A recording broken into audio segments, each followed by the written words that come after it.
Welcome, all you beautiful souls, to your weekly energy update. And we're looking at the week of August 7th through August 14th. These, of course, are timeless too. So if you come across these outside of that time frame, then trust your intuition. And I'm sure there are messages here for you.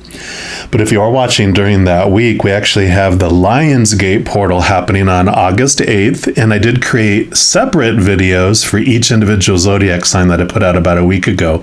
I'll have those linked in the description box below, and also at the end of the video I'll throw like a little playlist on one of the sides here. We also have this week on August 11th the super full moon in Aquarius. It'll be around 7:35 Mountain Time. So wherever you're at in the United States, you can alter that to see when it's at its fullest for you there. But of course, the super full moon is just closer to the Earth than its normal huge orbit, and just influences us more. You know, we're made of water, so the tides of the water within us, emotional tides, change, so they're more expansive and they're more influenced.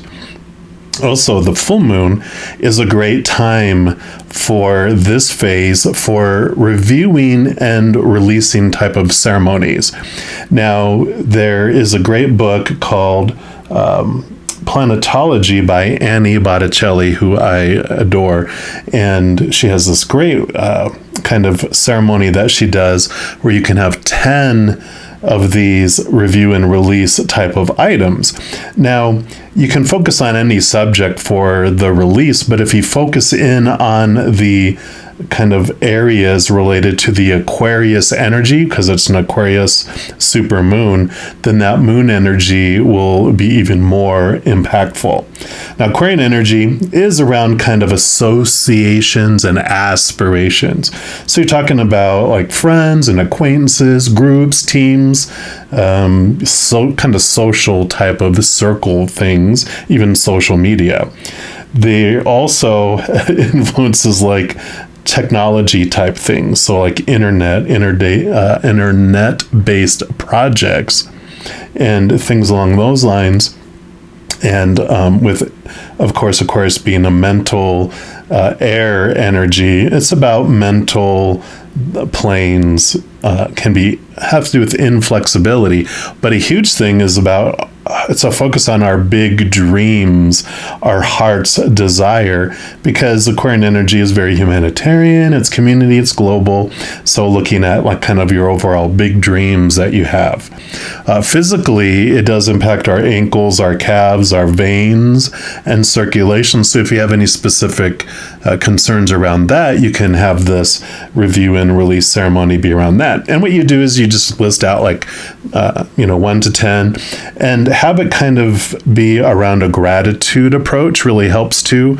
So like, thank you for revealing and releasing any blocks that have stood between me and then you fill in the blank. Doing those types of things really helps as well. So if you want to give that a try, you can do that. I will link Annie's book, Planetology, down in the description box below if you want to check it out. It's a wonderful book around astrology and wishes and birthday wishes and granddaddy wishes. So it's a wonderful book that just helps you understand all the energies that we deal with on a daily basis. You do want to, of course, do that within 8 hours before the full moon is what she recommends. So before that 7:35 p.m. Mountain Time, you want to do it 8 hours before, so that the reveal and release starts impacting it as soon as that full moon hits. So I love it. We're going to jump into your reading right now and just see what else the Creator and Spirit would like you to know about this amazing week. All right, all you Taurians, this is your weekly energy update, and we are going to start off by pulling a card here from the Shaman's Dream Oracle. And all the cards I use in a reading I do list in the description box below. I'll give these a good shuffle and see what Creator and Spirit want you to know about the energy of this week. All right, so for our Taurians, what would you like them to know, please? Okay, that one right there. And you have the Garden of Venus, rest and renewal. That is great. Card number 25. You, of course, are ruled by the planet Venus. All Taurians are. So that's so perfect for you. Right up your proverbial astrological alley there. All right. And let's see what energy comes in here for you. So this is the place of all is well, rest and renewal and self-acceptance. So when the Garden of Venus appears, you're invited, actually summoned, to return to the pleasure garden of love.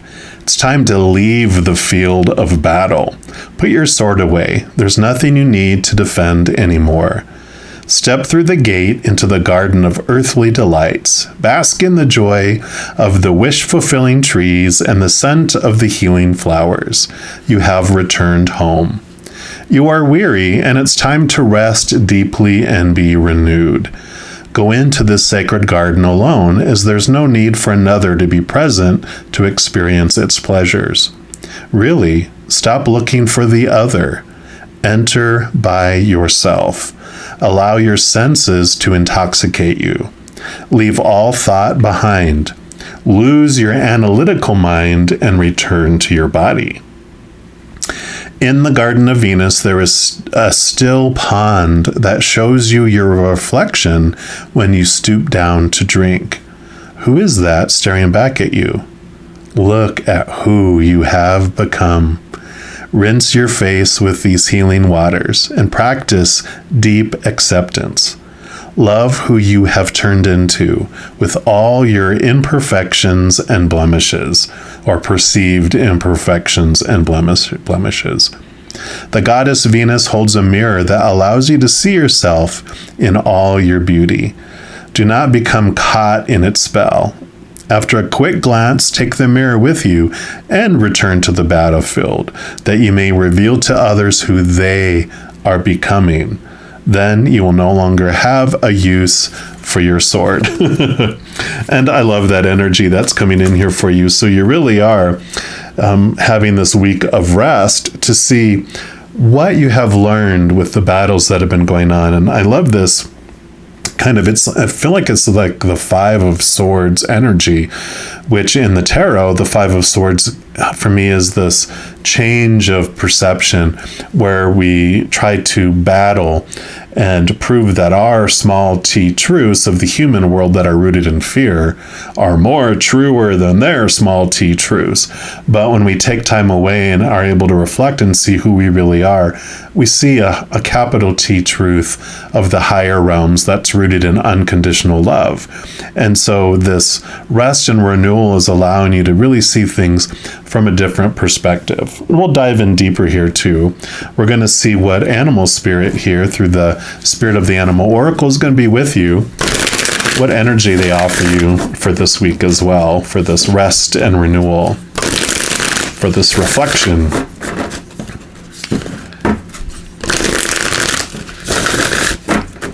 All right, so for our Taurians, what else would you like them to know? Okay, they want this one right here. So we'll see what animal spirit, and you've got the koi fish spirit. There's always enough. I love it. Because the koi fish is swimming around in this still pond that you had in there. So what a beautiful companion for this journey for you here. And let's see what energy or what message they bring for you here.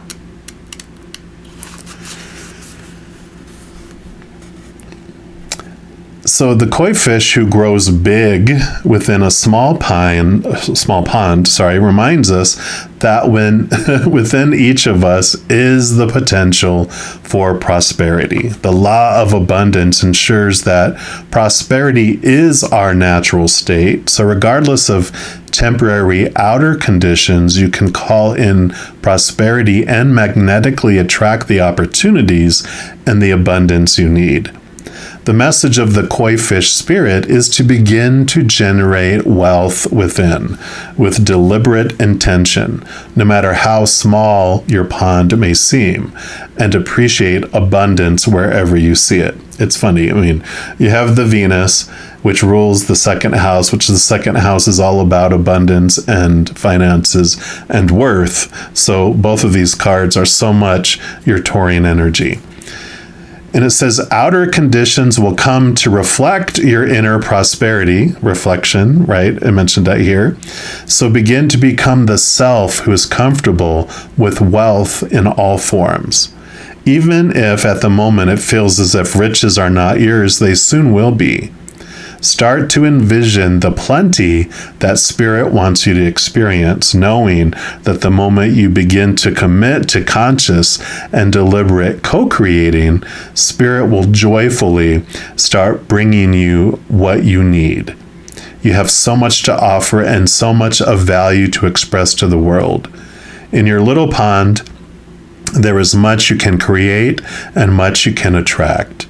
Do not underestimate what you have and who you are, for Koi Fish Spirit wants you to know that you are exquisite, loved, and deeply cherished. Trust that outer conditions are changing to reflect that truth. Yeah, this is so much a cohesive message that the mirror that you're seeing when you look into that still pond is that beautiful mirror. And it says, return back to battle with that mirror, not a sword, to show everyone else that they're worth as well. These do come with a protection message, which I want to also read. And it says, are you feeling a sense of scarcity, afraid you will not have enough and not be enough to meet the challenges you face? Whatever your outer conditions, they are temporary and reflecting what was set forth in the past. Koi Fish Spirit is your ally in changing those conditions by transforming your inner beliefs about scarcity and plenty.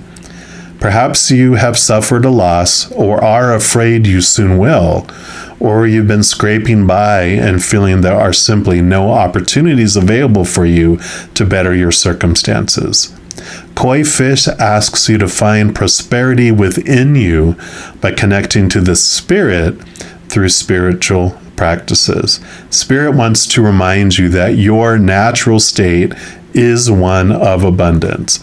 And remember that all you have to offer, it says, remember all that you have to offer so that you can generate your own opportunities, love relationships, and even more. Even if you feel you have little to give right now, find it within you to give to someone else, even if it's just a few encouraging words, a smile, or a helping hand. Your action will remind you that you have more than it appears, more gifts, more strength, more wisdom, more abundance.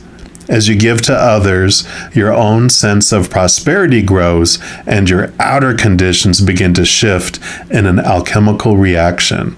Prosperity and love are yours to receive, experience, and enjoy. Believe it. Perfect. I am loving this message for you.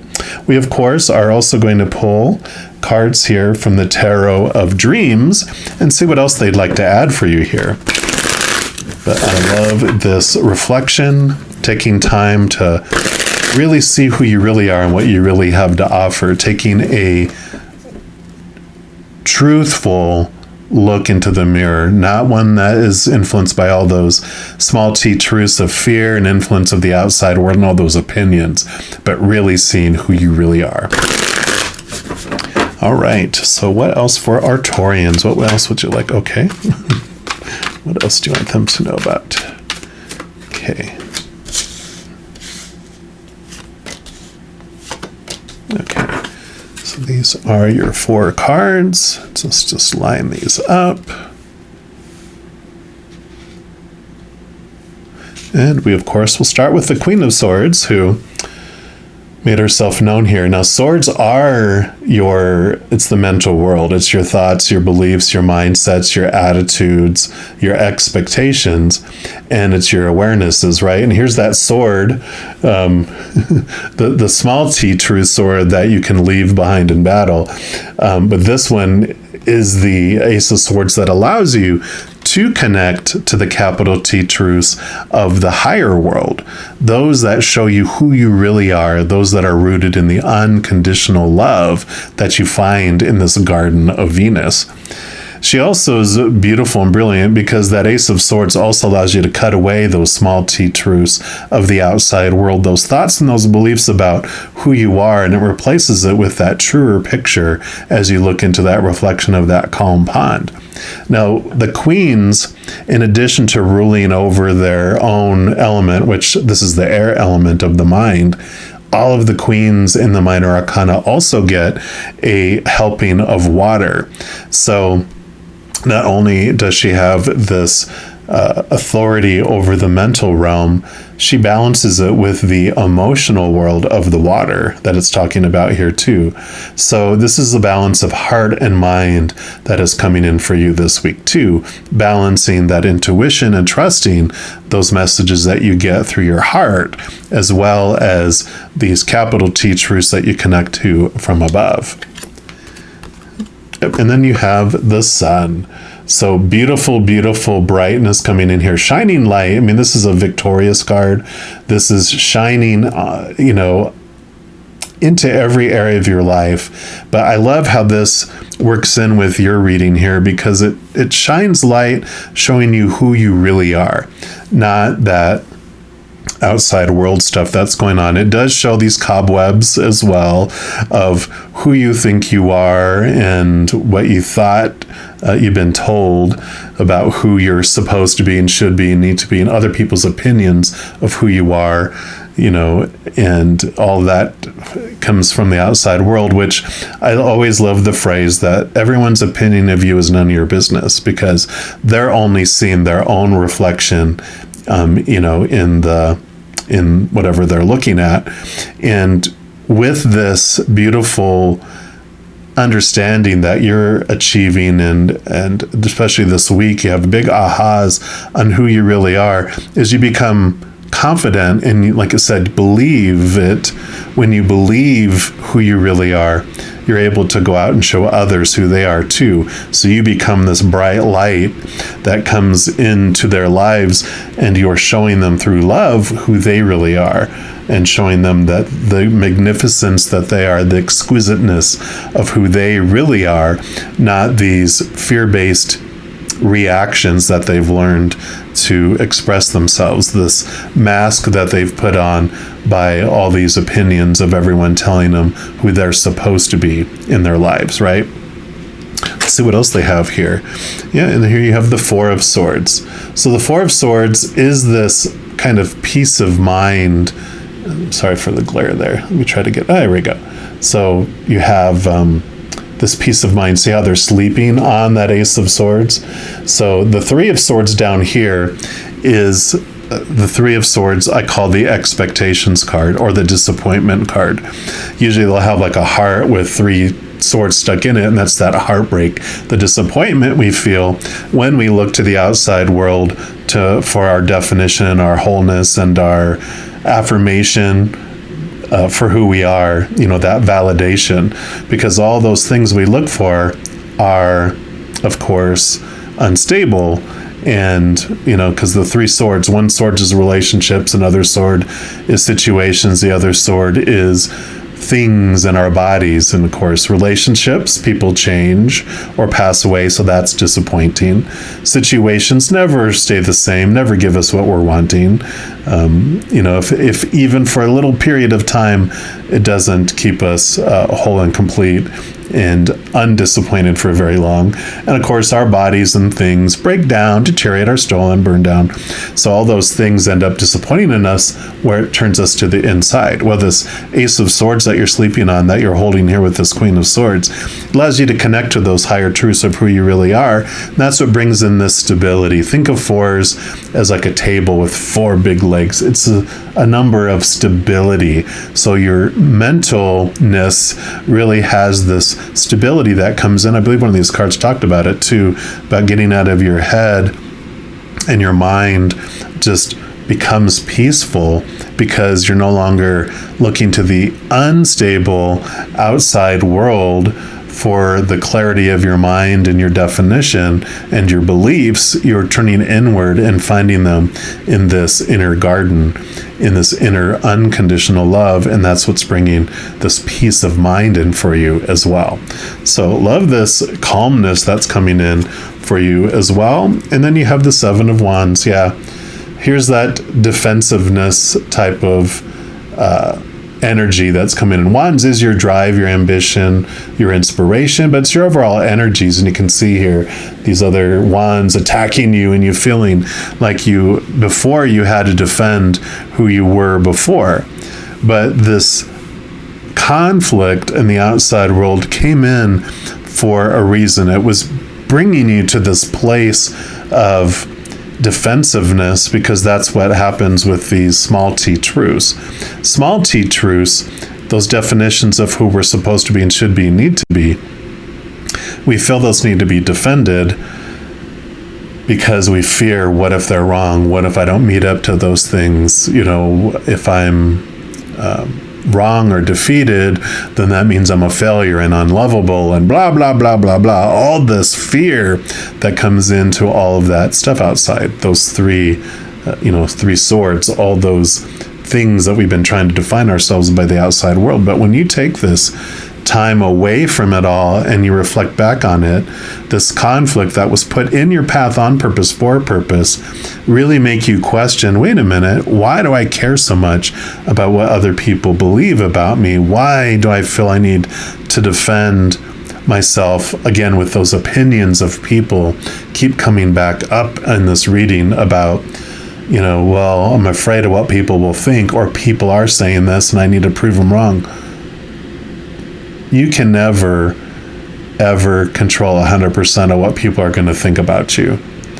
And I found that out. The memory they're bringing back to me is when, for the first time, I worked in kind of like a big office area in cubicles, and I was young. I must have been like my early 20s. And the first time I attempted to grow facial hair, I had been like on vacation for like 10 days, and I came back and I had started to let a goatee grow in. And oh my gosh, you would think that I had broken some heinous rules of some kind because I had people that were like, oh my God, I like you better, clean shaven. And then another person was like, you should grow a full beard. Another person's like, oh, you should just grow sideburns, like, the handlebar or whatever they call those. And other people were like, you should just have a mustache. And other people were like, oh, I like your goatee, and so I had all these different things, and I realized I was in no way ever going to please all the people all the time, and all that energy that I was investing in trying to do that was basically going into a black hole, because I could only please myself. And even if I could, maybe have some, like a fake mustache, a fake beard, a fake, I'd have to be changing it constantly depending on who was coming down the hallway. And it's like, why? And so I love this, looking into the face of this mirror, realizing the amazing person that you really are, that you don't have to try to please everyone. You don't have to try to have all these expectations filled, but that you get to shine this really big, bright light and really take a really calm look at who you really are based on the unconditional love and those capital T truths of the upper realm instead of all those small t truths of the outer world. And it does bring you peace, but it brings you awareness of the beauty of who you really are.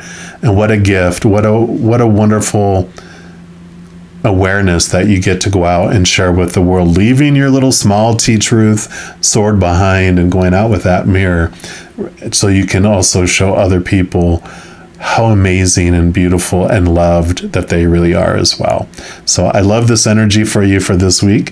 If you are looking for even more messages of love from above, in addition to these weekly energy updates, I also put out monthly readings for each zodiac sign and a few other types of videos throughout the month. So if you don't want to miss out on any of those and be notified immediately when they become available, if you give this video a little thumbs up and click the like button.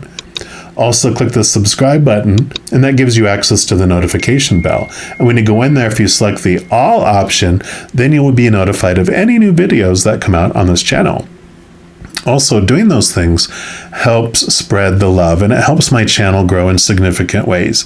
Because when you like a video, share a video, comment on a video, and especially subscribing to the channel, doing those things makes the YouTube algorithm so excited it wants to share the videos of this channel with other people as well, so it helps spread the messages. If you do feel inspired to do any of that, I am very, very grateful for that.